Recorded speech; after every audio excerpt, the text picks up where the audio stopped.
Your network has been hit, your comms are likely compromised, and identities are in doubt.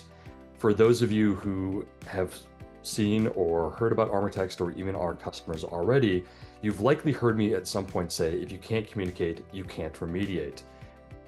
But if you don't trust in the identities, you may also hesitate. And that's really what this solution is designed to address.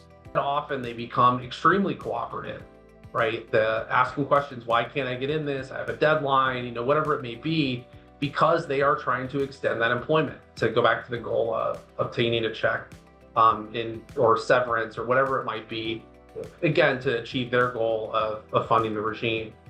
That doesn't set off spidey senses, if you will, within the employers in the way it would if they all of a sudden just sort of ran away or became combative or some of the other things that we see in other travels with insider concerns. North Korea is subject to a comprehensive embargo. And what that means is that US persons, meaning US companies, can't have any dealings with North Koreans, either directly or indirectly, or else they're on the hook for potential sanctions violations. And again, here and within this framework, OFAC operates under a strict liability standard, which means that not knowing who you're dealing with, if you do end up paying a North Korean, right, is no defense.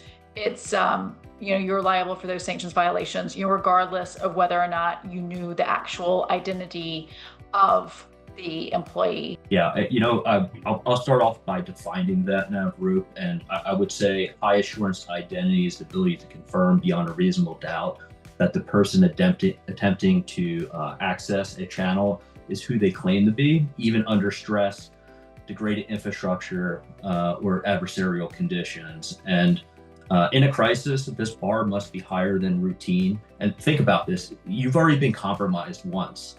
Last thing you want is to then have, additional egg on your face to where you let somebody that should not be into your out of bounds communication channel. So at this, it's a very high stress situation. Going back, threat actors are more likely to try to impersonate and try to get access into that channel, knowing that, if they're in your network, everything's been compromised and they're monitoring the communication channels of your admins and your execs. The cost of letting an imposter in is extremely high.